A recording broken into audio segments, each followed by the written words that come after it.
नमस्कार मित्रांनो, महाडीबीटी मास स्कॉलरशिप सुरू झालेली आहे। तर ज्या विद्यार्थ्यांनी फर्स्ट इयर साठी ऍडमिशन घेतलेली आहे त्या विद्यार्थ्यांना जो न्यू फॉर्म भरायचा म्हणजे फ्रेश फॉर्म भरायचा आहे, न्यू अप्लिकेशन, तर ती कशी भरायची आपण आता या व्हिडिओमध्ये बघणार आहे। सर्वप्रथम आपल्याला महाडीबीटीच्या साईटला जायचं आहे। जर साईट तुम्हाला मिळत नसेल तर साईट तुम्हाला व्हिडिओच्या डिस्क्रिप्शनमध्ये मिळून जाईल। तिथून तुम्ही डायरेक्टली महाडीबीटी मास स्कॉलरशिप या साईटला येऊन जाणार। या साईटला आल्यानंतर जर तुम्ही या अगोदर स्कॉलरशिप भरलीच नसेल तर तुम्हाला न्यू अप्लिकेशनवर रजिस्ट्रेशन करून तुम्हाला लॉगिन आयडी क्रिएट करावं लागेल आणि त्यानंतर तुम्ही अप्लिकेशन करू शकता। जर तुम्ही या अगोदर स्कॉलरशिप भरली असेल म्हणजे 11वी 12वीला जर स्कॉलरशिप घेतली असेल आणि आता फर्स्ट इयरला डिग्रीला असेल इंजिनिअरिंग बीएससी वगैरे कोणत्या पण, तर डायरेक्टली तुमच्याकडे आयडी आहे, अप्लिकेशन लॉगिनला जाऊन आपण आयडी पासवर्ड टाकून लॉगिन करणार आणि त्यानंतर अप्लिकेशन फॉर्म फिल करणार। आणि जर तुम्ही या अगोदर भरलेलीच नाही म्हणजे तुम्ही 10वी नंतर डायरेक्ट फर्स्ट म्हणजे 11वीला ऍडमिशन घेत असाल तर आपल्याला न्यू अप्लिकेशन रजिस्ट्रेशनला क्लिक करून पहिले आयडी क्रिएट करावे लागेल, त्यानंतर प्रोफाईल आणि त्यानंतर आपण स्कीम अप्लाय करणार।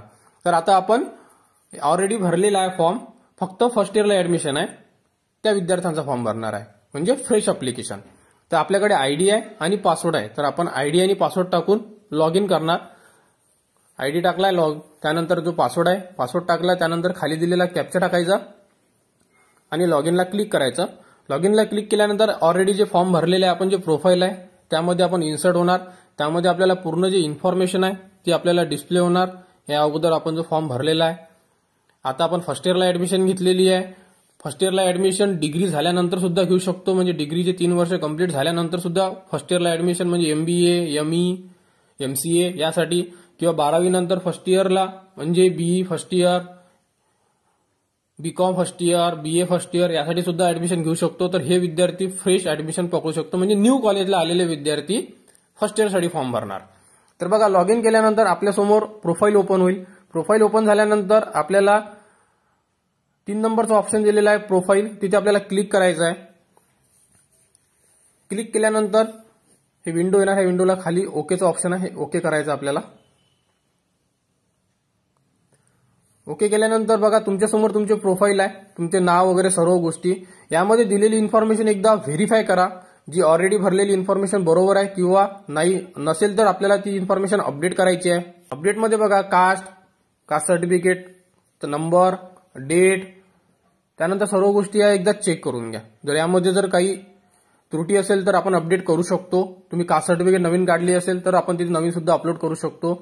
आणि अपलोड डॉक्युमेंट हे ओरिजिनल डॉक्युमेंट असू द्या, जर तुमच्याकडे नसेल तर तुम्ही बाहेरून स्कॅन करून आणा आणि अपलोड करा, कारण फॉर्म एकदाच भरावा लागतो। फॉर्ममध्ये त्रुटी यायला नको, त्रुटी आल्यानंतर फॉर्म पेंडिंगमध्ये राहतो आणि आपण लक्ष देत नाही।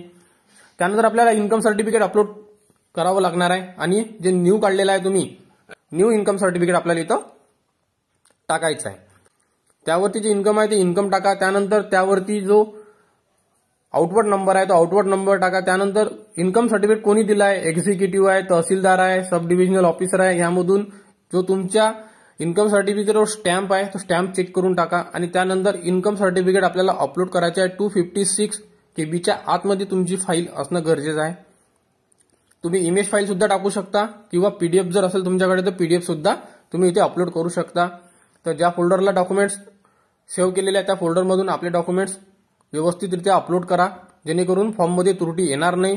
फॉर्म व्यवस्थित भरा, कारण आपल्याला स्कॉलरशिप 50% स्कॉलरशिप मिळत आहे त्यामुळे, आणि SC ST वाल्यांना 100% स्कॉलरशिप मिळते। आणि त्यावरती ज्या दिवशी तुम्ही ते इन्कम सर्टिफिकेट मिळालं तुम्हाला म्हणजे रिसीव्ह डेट आहे ती पण तुमच्या इन्कम सर्टिफिकेटवर आहे, तर ती सुद्धा तुम्हाला इथे टाकायची आहे। सर्व टाकल्यानंतर खाली बघा डोमेसाइल सर्टिफिकेट इन्फॉर्मेशन आहे, ती सुद्धा व्यवस्थित असेल तर चेंज करायची गरज नाही आहे। आणि इथे सॅलरीड नो, हँडिकॅप असेल तर यस, अदरवाईज नो। त्यानंतर आधार सेटिंगला यस करा किंवा नो करा, काही प्रॉब्लेम नाही आहे। आणि तुमचं जे बँक अकाउंट आहे ते तुम्हाला इथे इन्सर्ट करावं लागणार आहे। त्यानंतर बँकचा IFSC कोड टाका। IFSC कोड टाकल्यानंतर बघा तिथे तुमची ब्रँच येणार, ज्या ब्रँचला तुमचं अकाउंट आहे। आणि जर सर्व गोष्टी ओके असेल तर आपल्याला सेव्ह करावं लागेल। सेव्ह केल्यानंतर सेव्ह डाटा सक्सेसफुल असं लिहून येईल तुमच्यासमोर। त्यानंतर स्टेप आहे ऍड्रेसची। पहिला ऍड्रेस ऑलरेडी आधारवरचा घेतलेला आहे, दुसरा ऍड्रेस तुम्ही आधारवरचा ठेवू शकता। जर तुम्हाला चेंज करायचा असेल तर तुम्ही तिथं नो म्हणून इथे तुम्ही तुमचा टाईप करू शकता ऍड्रेस, आणि जर तुम्हाला आधारचा ऍड्रेस पाहिजे असेल तर यस करू शकता, हे तुमच्यावर आहे। मी आधारचाच ठेवतो आणि सेव्ह बटनला क्लिक करतो। सेव्ह केल्यानंतर सेव्ह सक्सेसफुली असं लिहून येणार. त्यानंतर आपल्याला पॅरेंट्स इन्फॉर्मेशन द्यायची आहे. वडिलांचे नाव, आईचे नाव, त्यानंतर ऑक्युपेशन, वडील काय करतात, आई काय करते. तर बघा इथे खूप सारे ऑप्शन आहे. ऍग्रिकल्चर आहे, लेबर आहे, सर्व्हिस आहे, गव्हर्नमेंट सर्वंट आहे. यामधून तुमचे वडील जेही वर्क करत असेल त्याबद्दल तुम्हाला इथे इन्फॉर्मेशन द्यायची आहे. माझे वडील ऍग्रिकल्चर आहे, त्यामुळे मी तिथे ऍग्रिकल्चर करून जे विद्यार्थी ऍग्रिकल्चर लेबर करेल त्यांना सॅलराईडला नो करायचं आहे, आणि जे विद्यार्थी गव्हर्नमेंट सर्वंट, सर्व्हिस या संदर्भात कोणतं ऑप्शन घेईल त्यांना यस करायचं आहे सॅलराईडला. हे लक्षात असू द्या, नाही तर इथे तुम्हाला त्रुटी येणार. त्यानंतर खाली आईची इन्फॉर्मेशन दिलेली आहे. आईचं नाव, त्यानंतर आई काय करते, काही वर्क करत असेल टाका, अदरवाईज हाऊसवाईफ टाका आणि सॅलराईडला नो करा. त्यानंतर सेव्ह करा. सेव्ह डाटा सक्सेसफुल झाल्यानंतर बघा 4 नंबरचा ऑप्शनला येणार, आणि 4 नंबरचा ऑप्शन हेच इम्पॉर्टंट ऑप्शन आहे. यावरती बघा 3 वर्षाची इन्फॉर्मेशन दिलेली आहे. तुम्ही 3 वर्षाची जेही डिग्री केली असेल, आता हा जो फॉर्म आहे हा डिग्री झालेल्या विद्यार्थ्याचा आहे, म्हणजे ज्यांनी ऑलरेडी एक डिग्री कंप्लीट केलेली आहे, आता तो पीजीला ऍडमिशन घेत आहे, म्हणजे एमबीएला ऍडमिशन घेत आहे. तर तुम्ही 12वी केली असेल तर इथे 12वीची इन्फॉर्मेशन येईल. जर तुम्ही या अगोदर बीए बीकॉम केलं असेल तर त्यांची इन्फॉर्मेशन येईल. तर आता आपल्याला जे करंट प्रोफाईल आहे यामधली जे इन्फॉर्मेशन आहे 3 वर्षाचे तुम्ही कंप्लीट केलेले आहे, 3 वर्ष पहिले आपल्याला डिलीट करायचे आहे. कारण ऑलरेडी हे शिक्षण आपलं कंप्लीट झालेलं आहे 3 वर्षाचं. 3 वर्षाचं शिक्षण पूर्ण डिलीट करून टाकायचं आहे, म्हणजे फ्रेश फॉर्म झाला आपला. पूर्ण इन्फॉर्मेशन डिलीट झाली. आता त्यानंतर आपल्याला इन्फॉर्मेशन भरायची आहे ज्या कॉलेजला तुम्ही आता ऍडमिशन घेतलेली आहे. तुम्ही ज्याही कॉलेजला ऍडमिशन घेतली असेल तिथली इन्फॉर्मेशन आपल्याला इथे अपलोड करायची. बघा, तर त्यासाठी तुम्हाला कॉलेजचे काही डॉक्युमेंट्स लागणार आहे, जेणेकरून तुम्ही ही स्टेप कंप्लीट करणार. जशी पैसे भरल्याची पावती, जर तुम्ही SC ST असाल तर तुम्हाला बोनाफाईड लागणार आहे, आणि जर तुमची ऍडमिशन कॅप थ्रू झालेली असेल, म्हणजे सीईटी दिल्यानंतर जर तुमची ऍडमिशन झाली असेल तर तुम्हाला तिथं कॅप अलॉटमेंट लेटर जे मिळालेलं आहे कॉलेजमधून ते इथे आपल्याला लागणार आहे. ह्या गोष्टी आपल्याला लागणार आहे आणि इथे ते आपल्याला अपलोड करावं लागणार आहे. तर बघा, करंट अकॅडमिक इयरचा असं ऑप्शन दिला आहे, म्हणजे तुम्ही ऍडमिशन कोणत्या वर्षी घेतलेली आहे. तर आपण फर्स्ट इयरला या वर्षी ऍडमिशन घेतली, म्हणजे आपल्याला तिथे 2023 सिलेक्ट करावं लागणार आहे.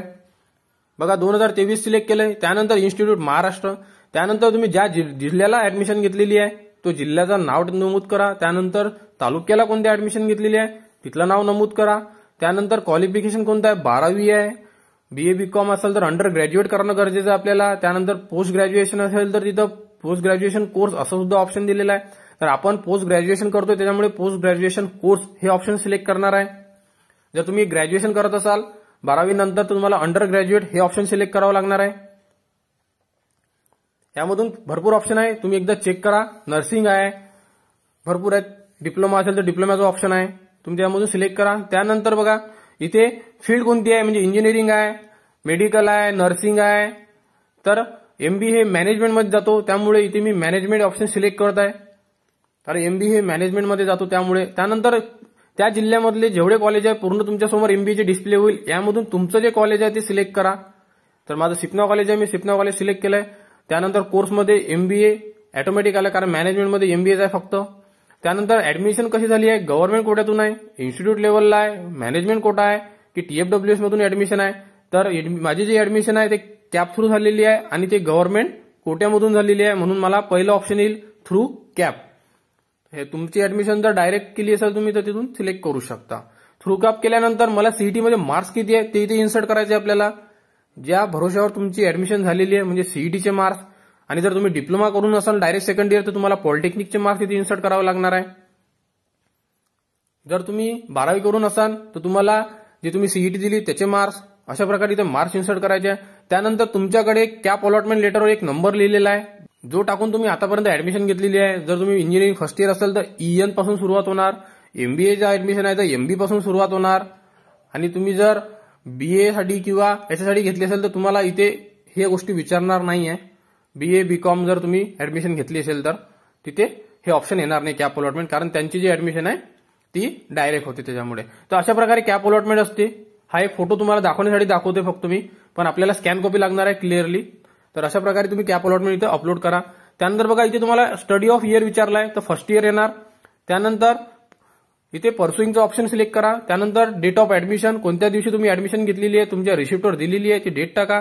त्यानंतर भरलेली फी इथं तुम्हाला टाकावी लागणार आहे. जर SC ST असेल तर कॉलेजवाले 0 सांगतात तर आपल्याला इथे 0 इन्सर्ट करावं लागणार आहे.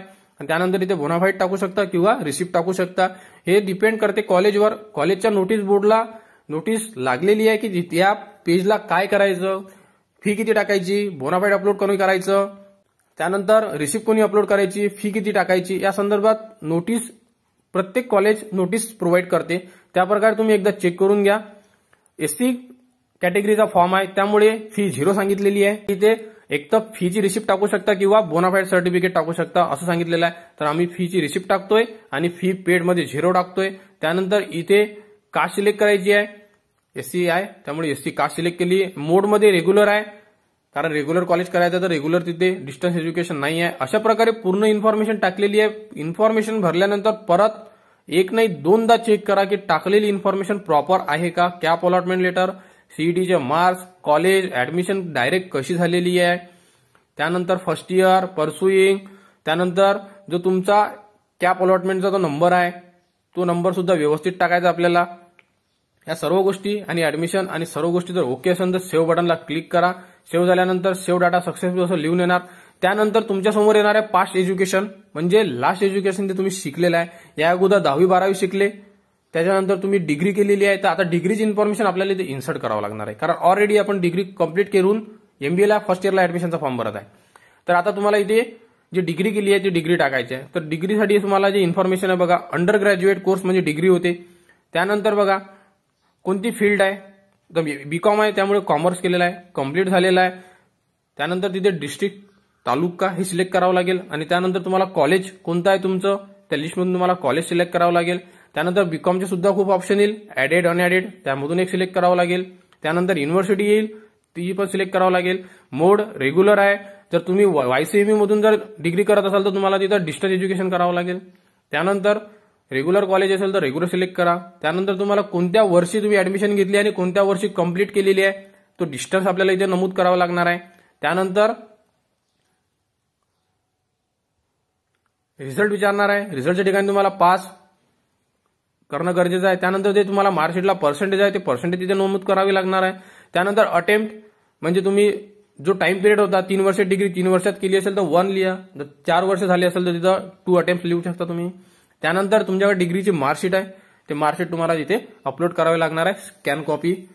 स्कॅन कॉपी अपलोड करावी लागणार आहे कारण फोटो अपलोड करू नका कारण परत फॉर्म रिटर्न येतो आणि रिटर्न आल्यानंतर आपण फॉर्म बघत नाही, फॉर्म पेंडिंग मध्ये राहतो आणि स्कॉलरशिप लवकर येत नाही. सर्व इन्फॉर्मेशन एकदा चेक करून घ्या. जर सर्व इन्फॉर्मेशन बरोबर असेल तर सेव्हचं ऑप्शन दिलेलं आहे तर आपल्याला डिग्रीची इन्फॉर्मेशन सेव्ह करावी लागणार आहे. बघा सेव्ह केलंय. सेव्ह केल्यानंतर आपल्यासमोर सेव्ह डाटा सक्सेसफुल असं लिहून येणार. लिहून आल्यानंतर बघा आता 3 इन्फॉर्मेशन सेव्ह झाली आहे, 10वी 12वी आणि लास्ट एज्युकेशन म्हणजे आपण ग्रॅज्युएशन कंप्लीट केलेलं आहे ते इथे ऑलरेडी आता आपण फिल केलेलं आहे. आता ते आपल्याला डिस्प्ले होईल म्हणजे आता तिन्ही एज्युकेशन पास्ट मध्ये सिलेक्ट झालेलं आहे आणि फर्स्ट इयरसाठी आपण एमबीएला फॉर्म भरत आहे. अशा प्रकारे पास्ट एज्युकेशन कंप्लीट करा आणि हॉस्टेलला खाली ऑप्शन दिलाय तिथे क्लिक करा. क्लिक केल्यानंतर बघा आपल्यासमोर हॉस्टेल इन्फॉर्मेशन आलेली आहे. तर याच्यामध्ये जर तुम्ही हॉस्टेलला ऍडमिशन असेल तर हॉस्टेलर करा, अदरवाईज जर तुम्ही घरी असाल किंवा रूमवर असाल तर डे स्कॉलर म्हणून तुम्हाला सेव्ह करावं लागेल. जर तुम्ही हॉस्टेल करत असाल तर हॉस्टेलमध्ये महाराष्ट्र पूर्ण तुम्हाला इन्फॉर्मेशन भरावं लागेल. त्यानंतर हॉस्टेलचं जे लेटर मिळालं असेल ते लेटर सुद्धा तुम्हाला अपलोड करावं लागेल. यामध्ये मेस आहे नाही आहे, डेट, ऍड्रेस या सर्व गोष्टी नमूद कराव्या लागेल. जर तुम्ही हॉस्टेलमध्ये ऍडमिशन नसेल तर डायरेक्ट डे स्कॉलर सिलेक्ट करा आणि सेव्ह करा, बाकी करायची गरज नाही आहे.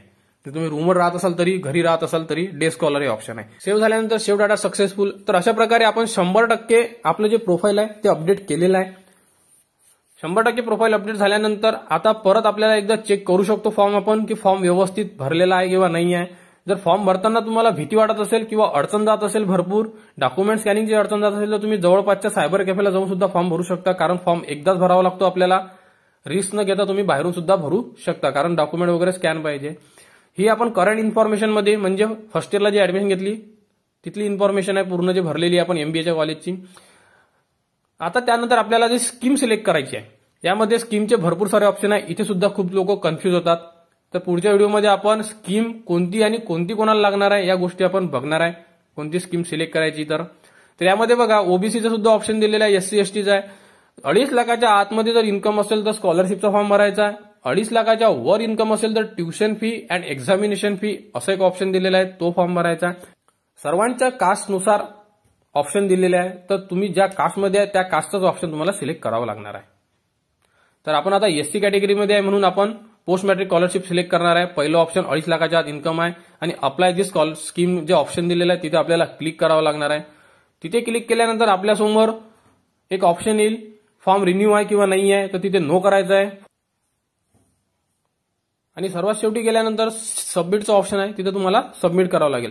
सबमिट केल्यानंतर आपला जो फॉर्म आहे तो जाणार माय अप्लाइड स्कीम मध्ये, म्हणजे आपण अप्लाइड केलेल्या स्कीम यामध्ये आपला फॉर्म जाणार. तर तुम्ही माय अप्लाइड स्कीमला सिलेक्ट करावं लागेल, कारण तुम्हाला प्रिंट तिथूनच मिळेल, बाकी ठिकाणून प्रिंट मिळणार नाही. त्यामुळे माय अप्लाइड स्कीमला क्लिक करा. क्लिक केल्यानंतर तुमच्यासमोर जो तुम्ही फॉर्म भरलेला आहे तो अंडर स्क्रुनिटी मध्ये येणार आहे.